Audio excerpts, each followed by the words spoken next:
the stuckness is not in actually their situation. It's on the narrative they have around their situation.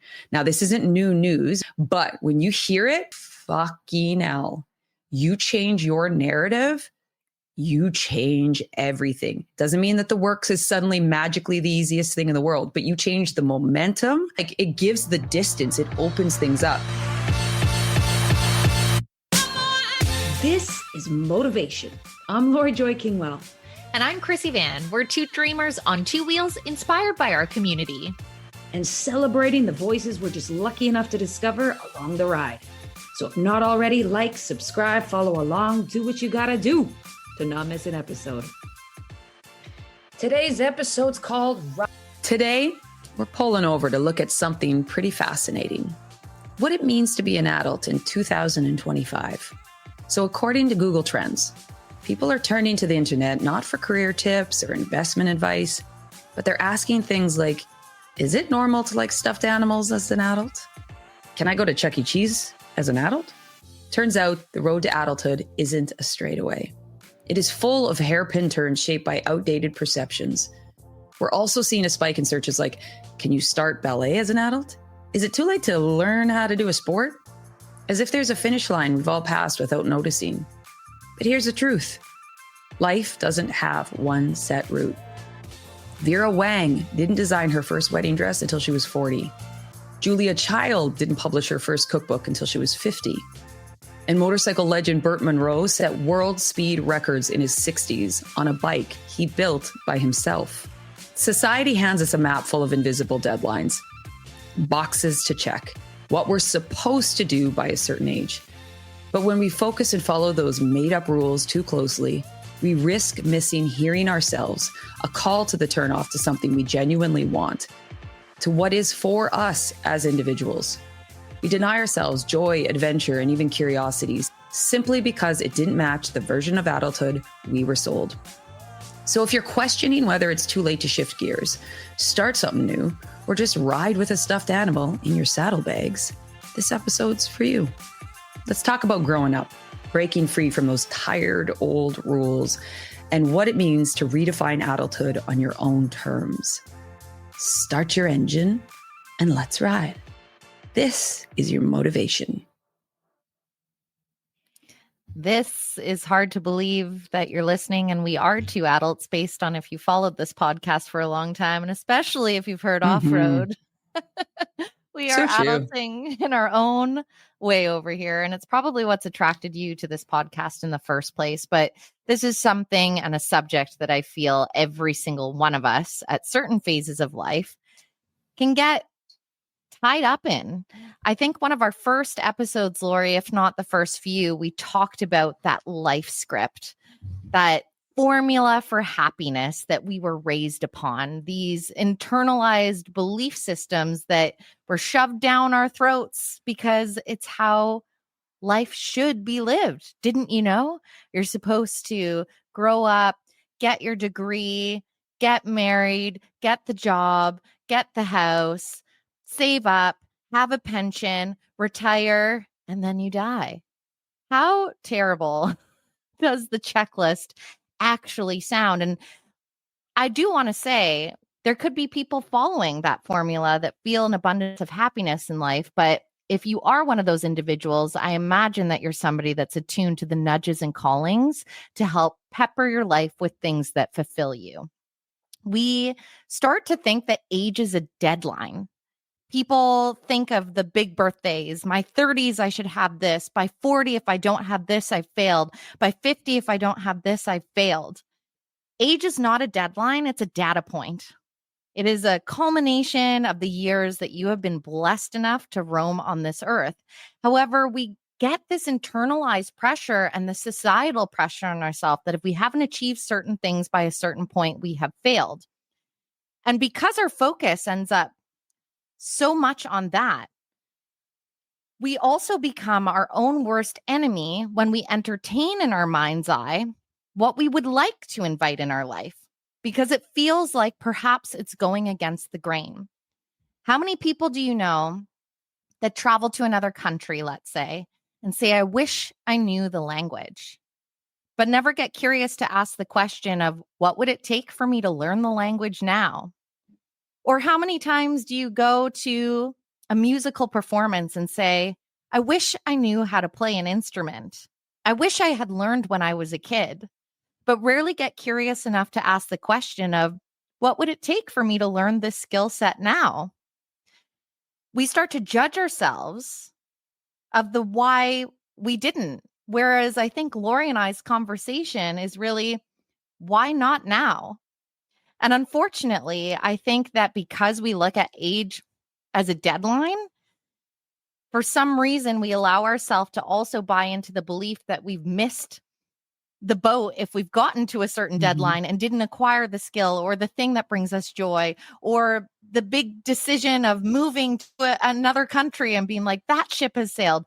At any single point in your life, you can reinvent or invite different elements into your being, whether that is what you decide to do or learn or say, or if it's even a personal growth element that you're trying to implement in your life to operate differently in this world. But it's so wild to me. We celebrate 18-year-old Olympians, but society's not celebrating, the 48-year-old that finally decides to go to therapy, or the person that learned a new sport. There's less of that in our society. And I think because of that, we view it in a very black and white lens. A lot of people become a lot less curious, where they just view it as you did or you didn't. Whereas today we're really saying, what does it mean to be an adult? Whatever you decide, it means for you. Yet why are we living in a way that it's all decided for us? And unfortunately, that's the majority. Makes me think of immediately of that thought or feeling of like being behind. And this is going to sound like such, I don't know why I got to say it because it's the first thing that pops in my head. I just watched this movie called Hello, God, It's Me, Margaret. And it's such a feel-good, sweet movie. But it's essentially about this young girl, and she moves to a new town and makes these friends and these young girls, and they're waiting to get their period, and they're waiting to have their first kiss, and they're waiting to get, because that means that they're in young, womanhood, if you will.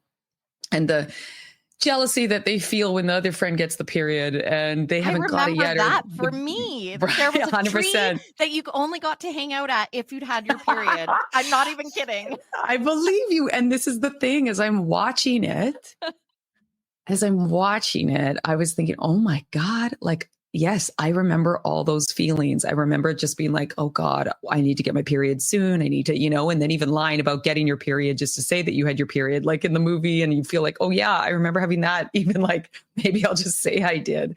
And you think of as a little kid when you're told, you can't do that ride until you're this tall. It's all these kind of things of feeling like you're behind. And then and then it gets to that place where all of a sudden you're so focused on catching up or not being where you think you should be and trying to grow up way too fast. And then all of a sudden you're like, oh God, I missed that. And, I would have tried that, but it's too late for that. And so we're either saying we've missed the boat in either or direction. So true. Where none of that is real.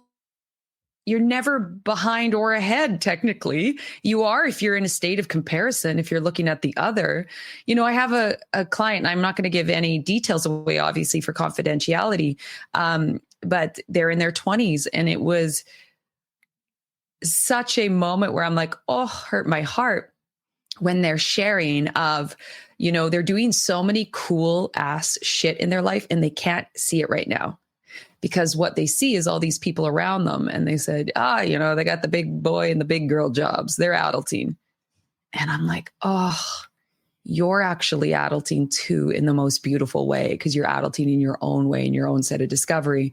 But because that narrative is so strong of where we're supposed to be and what it should look like, is that rather than listening to self and really kind of being aware of where I'm at, where do I want to go? How could I get there? And the experiment and the exploration of it.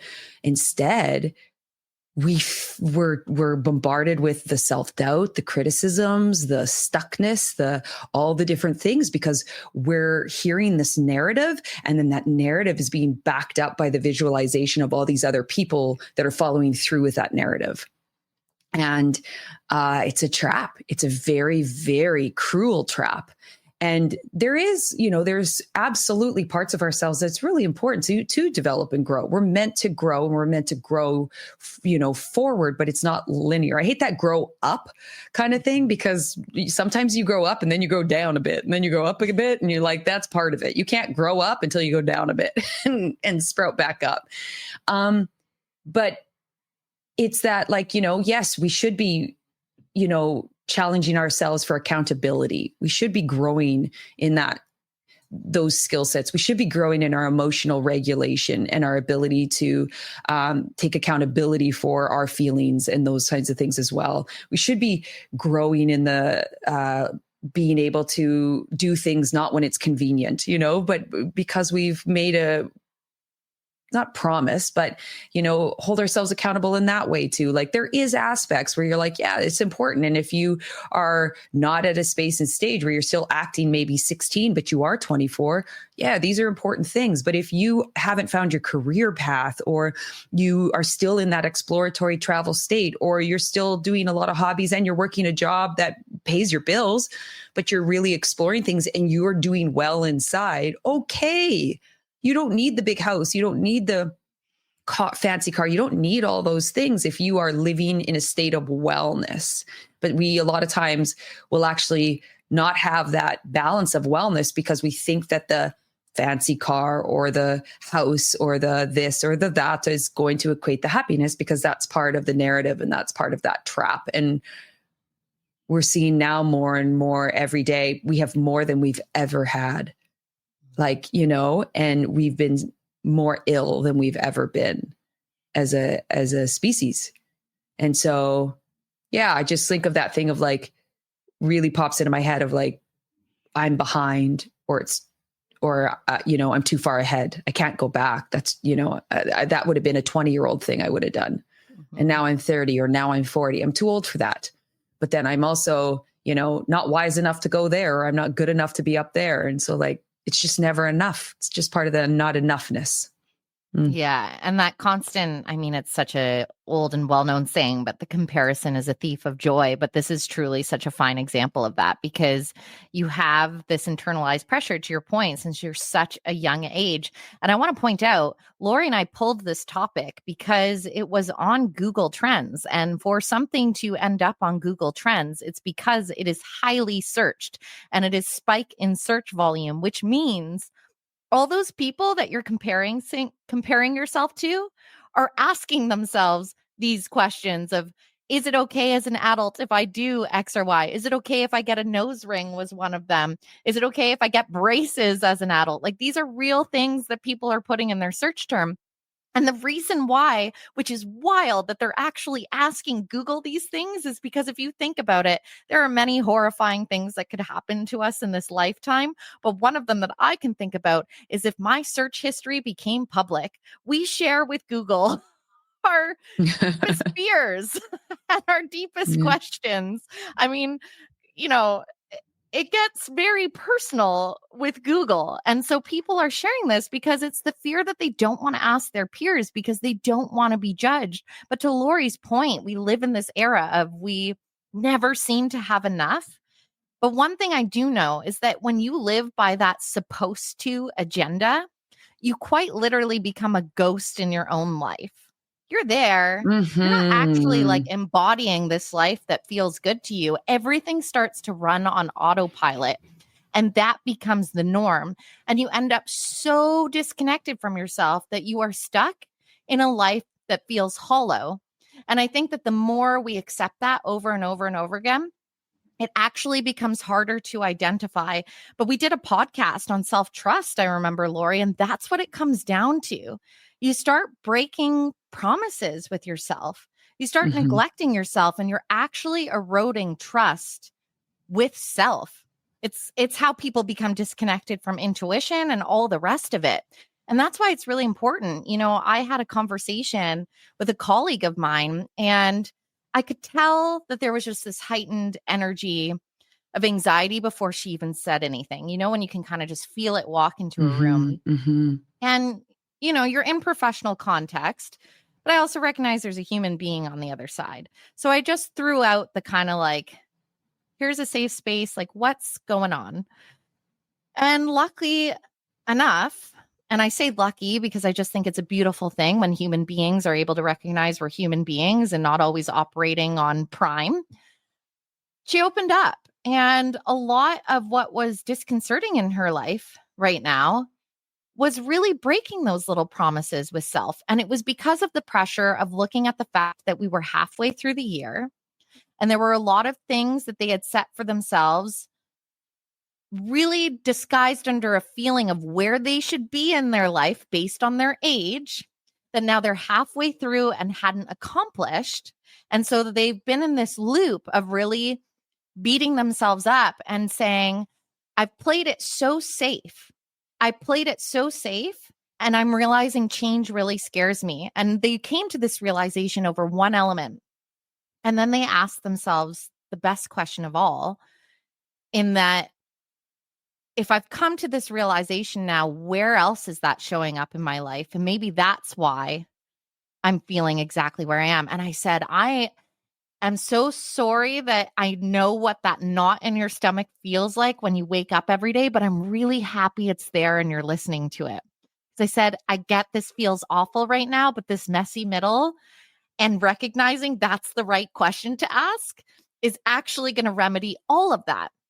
I said, but you have to start building, and you're going to feel like you have to take a giant leap, because then it becomes the race of like the recognition, then there's the race. And I said, take the tiny step.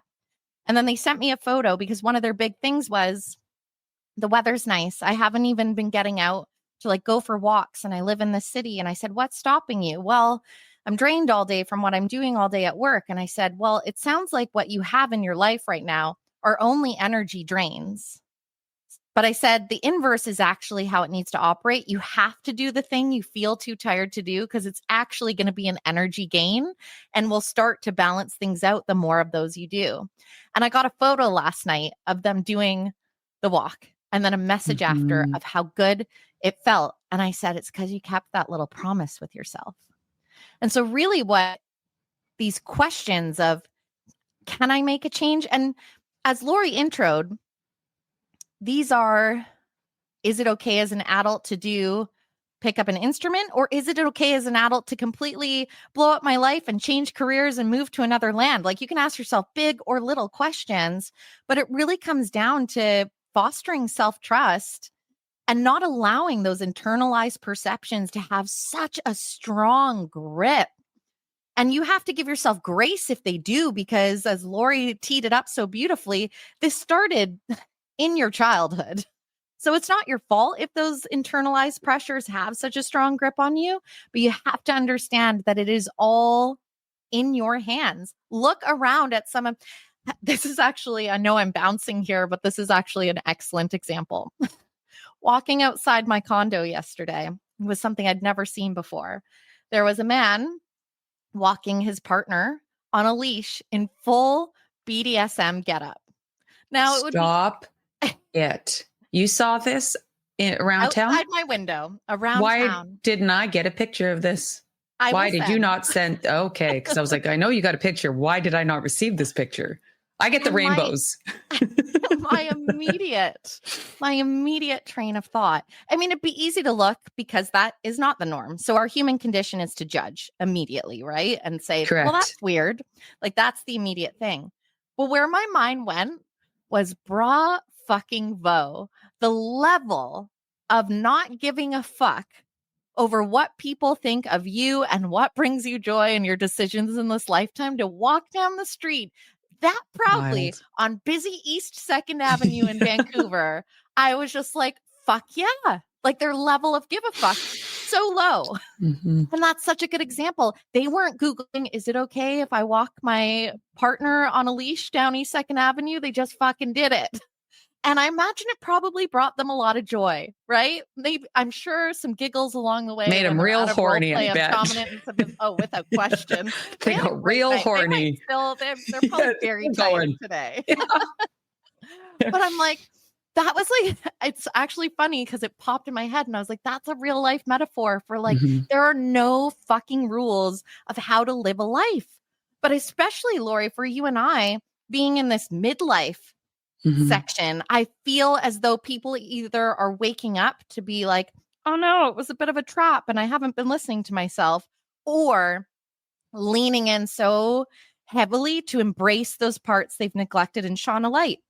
And you're one of those examples, Laurie. Like going back to school at 40, my mom did the same thing and changed the trajectory of my entire family. She had been a travel agent, a stay-at-home mom. She became a registered nurse by going back to school at the age of 40. Could have been really easy to be like, well, I didn't do this schooling back in the day. It's going to take me so much time. It's too late. And for yourself, same thing of being like, I want to invest in myself. There could be many naysayers by saying, now, Laurie, like, you have it fine. What's the point? But you're like, no, there's no fucking rules. And now you're graduated on this amazing new trajectory. It's my rant. Yeah. Well, loved it. BDSM, love good rant. Nurses. Love it. Love a good rant. We were supposed to record off-road today, and that was like an off-road passionate explanation. I love it.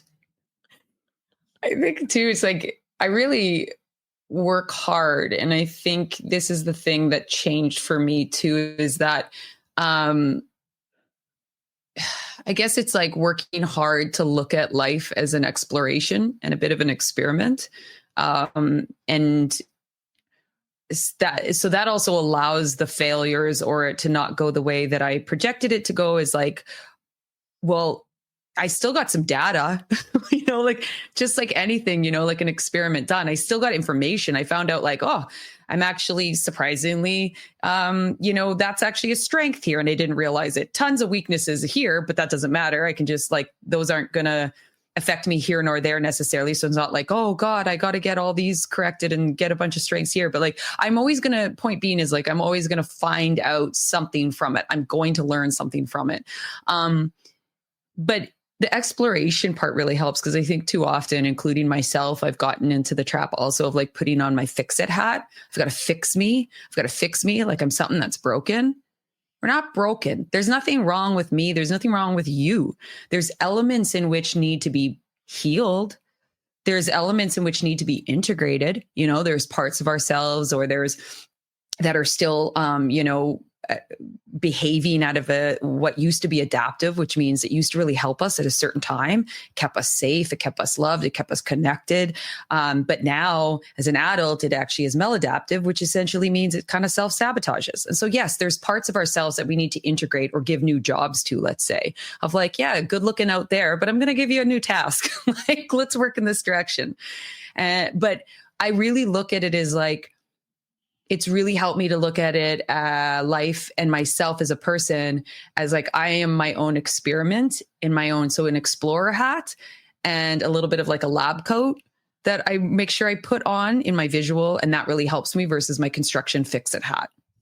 I can put my construction hat on when I need to come at a problem with a, okay. But when it comes to me as self, I really try and remind myself, take the fix-it hat off and put on that explorer hat and your lab coat, because this is what that is. And it allows me to have more fun with it, because I think that's also the thing that we get kind of, I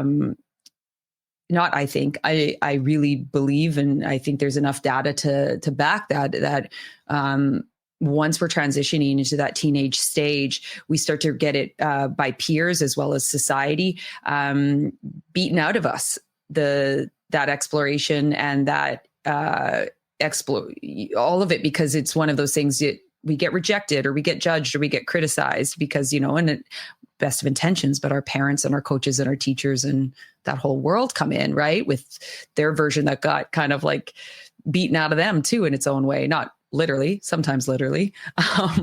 But when you come at it with that exploration, it gives you so much more room and movement, and it gives you so much more space to step away from the critics within you. But that's the other thing, is like, you have to recognize that there's been a narrative that's been conditioned into you that's kept you in a very stuck, in a very squeezed, in a very exhausted place. Like even when you were saying that gal that was talking to you and you were like, you actually don't have your energy is actually reliant on doing the thing that will energize you. That's the other thing too, is a narrative is that I don't have time. I don't have the energy for. And if you even just switch up that narrative of I actually don't have time not to do the thing, explore the thing, sit down and play the guitar badly, or if you look at it as like, I got not just nothing to lose potentially, but a little bit of like disappointment or a shot to the ego, but who cares? That's part of it. That's how you build the resiliency and capacity, but also like, what do I have to gain from it? Because that narrative is constantly like, what am I going to lose? What identification am I going to have to question? Or like, well, this thing, like, what if it works out? What if you learn something? What if you actually have more energy? What if you like that narrative is huge. I do this volunteer work. It's called 7 Cups. And essentially you're on a listener. And so people come on and they're from all different walks of life all around the world. Okay. Here's the one thing that is through and through and through and through and through. And it has actually really helped me to be really on my narrative is the stuckness is not in actually their situation. It's on the narrative they have around their situation. Now, this isn't new news. It won't be new news to you as a listener. It won't be new news to you, me or Krissy. But when you hear it back to back to back to back to back daily, and working with clients and working with sessions, and then hearing my own narrative, you realize, fucking hell, you change your narrative, you change everything. Doesn't mean that the works is suddenly magically the easiest thing in the world, but you change the momentum, you change it just like it gives the distance, it opens things up. But more than anything else, man, you start to like really pay attention to the narrative that you're talking about things. Oh, that was done to me. This has happened to me. This is going to, this is da-da-da. This is da-da-da. I can't do this. This is too much. I'm too tired. I'm too this. You realize what you're telling your brain and body throughout the day. I can't, I'm too old, I'm too young, I'm too this, I'm too that, I'm too that, versus, like, what could this do? Where could this take me? What would it be like? How did this help me? What did I learn? I'm telling you, shit gets really fucking real quick. And all of a sudden you start to make that your narrative, and like, life changes fast in your favor. And all of a sudden you're much more in a state of listening, because you're, rather than telling life to push things away and to don't bother, essentially, you are doing constant invitations and a listening. And it's wild. It's wild. It's that embodiment. Like the minute you narrative shift, that allows you to fully embody that version of yourself that may not be at the outcome that you see in your brain, but that's the beauty. It's never should be about the outcome. It's about all the steps in between. Yes. And the thing that I find interesting, so I'm looking at moving my life and bouncing a little bit all over the place. Obviously, Vancouver's always going to be home, but where I'm looking, I've had all these thoughts with myself, and even asked ChatGPT, like, from what's it going to be like for a Vancouverite that lives in Mount Pleasant going to a Charleston, South Carolina, that's kind of much more conservative and things like that. And I've started to reach out to be like, where do the creatives hang out? And just joining different things on Instagram, having a poke about, because I know that there's this creative underbelly, but it doesn't live at the surface. Like, I'm not trying to judge a destination before I get there, but it is very traditional conservative values to a large degree. And I've had this conversation with my partner a couple times, being like, well, they better watch out, because this gal on her motorbike isn't going to be changing for anybody. And it's either going to be refreshing or a turnoff for people. Like, people are either going to be curious or they're going to be terrified. There's going to be a mix for sure. And I'm so settled in the version of myself that I am currently. That's not going to shake the foundation or the tree where I'm at in my life now. But what I do know fully, because there's been so many examples of other individuals that are my reminders and open this up to in my life, is that when you're doing the thing for you, like living your life and embracing activities that feel good for you, like riding a motorcycle in your 30s and deciding to get your license again, you're not just doing it for yourself, because others actually see what's possible too. There is a ripple effect when you see people leaning in and being themselves that is very magnetic. Mm-hmm. And it's really, people don't always change because they're told to. It's because something's ignited in them where they see, oh my God, that's possible. Like you deciding to do the things for yourself and picking up that instrument or doing the course or learning the language or whatever it is for you. When you go first, you actually help add a little spark to somebody that's riddled with self-doubt. You become a breadcrumb for them to follow to show that it is possible, and you're providing evidence. So I do think that there is a cool ripple effect because, again, we look at this polarized world we lived in. If people actually tuned in to self, and I do feel like self is pure. Everyone's true core self is just pure. If we actually all did that and listened and leaned in to those whispers that are so individual for each person, we all know the world would be a kinder, better, creative, artistic place. So there can be no wrong, even if you're scared, to decide to light your own way. And you're going to notice and start to attract that for other individuals. So I think it's just acknowledging that there's a power in it, not just for you, but for the collective, for the greater good. For the greater good. For the greater good. You know, I just want to like caveat that, you know, you are going to, no matter how purely you live back into and how close you get centered in self, you're going to still always have moments. They're going to get less and less, but they're going to be there where you compare. We are hardwired to compare. It's part of like how the reason why is because of like checking in of like, are we where we think we should be, or sort of thing for survival. The same way as we want to stay as safe as possible. But if we take that as our truth, you don't do anything. You don't leave the cave because a tiger might get you, and then you just stay in this stuckest place, right? You don't do the things that you want to do because you're in that stuck place of comparison because you want to survive. We're past that. You're going to survive it. We're in a space and place where we can step into the thriving, but our hardwiring hasn't quite caught up to us. And so knowing that you're going to feel those feelings, and don't go into a state of fighting it. Oh God, you know, I'm doing that thing again and I'm comparing. Oh, don't compare. Oh, you're, and don't do the like fake it till you make it. Oh, you're great. Don't worry. You're fine. Like just go, oh, my brain's doing that thing. It's wanting to make sure that I'm safe. Recognize what's happening. Let yourself know. Let your brain know I'm safe. I'm safe.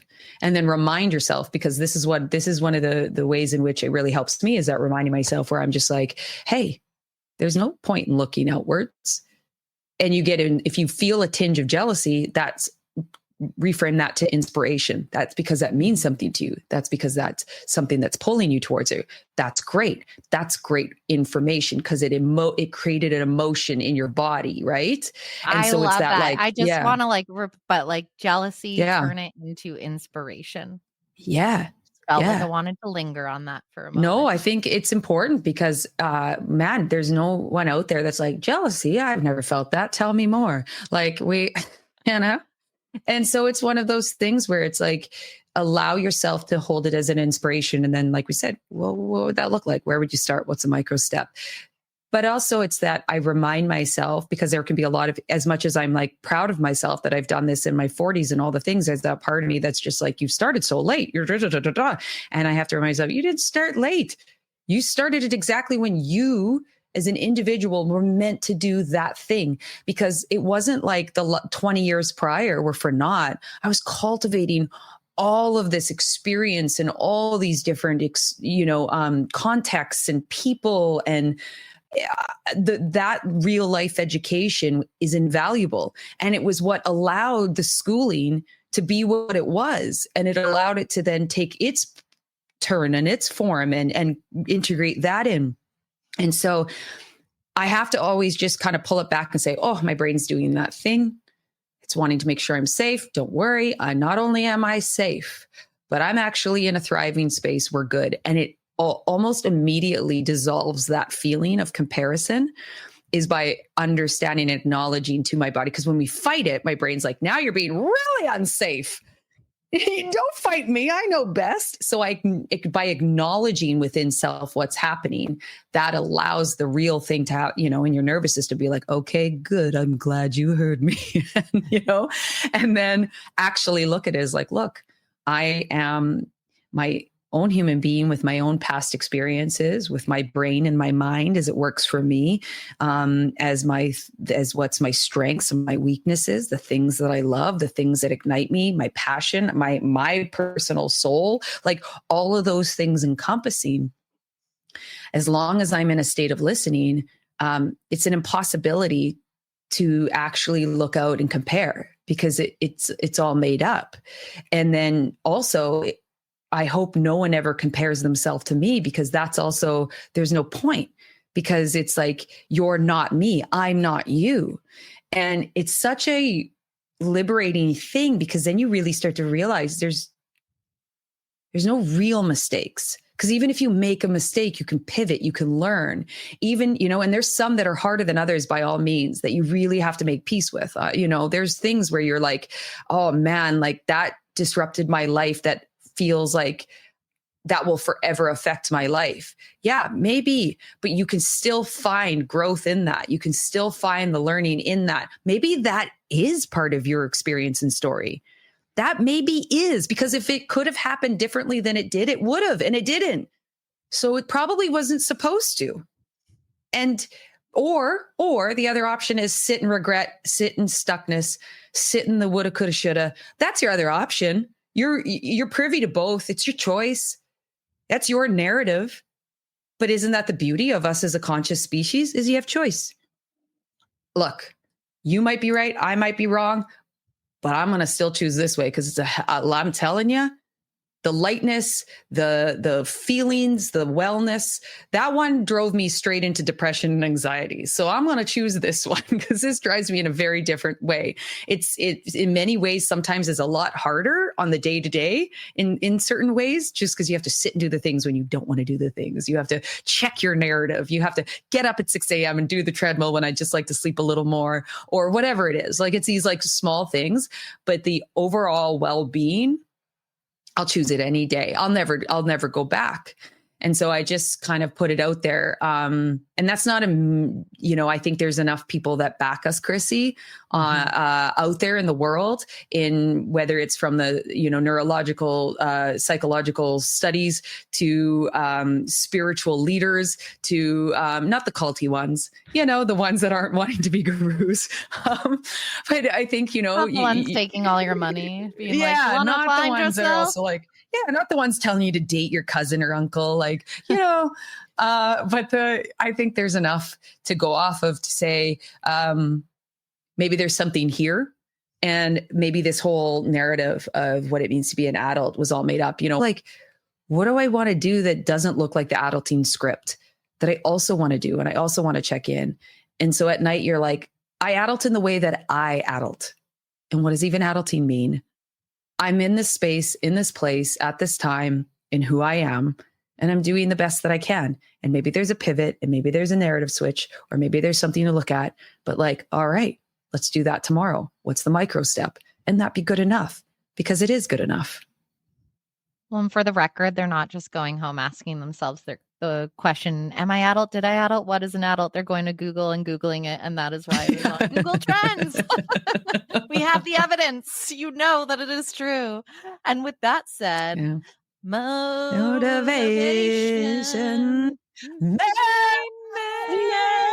Woke up the neighbors on that one.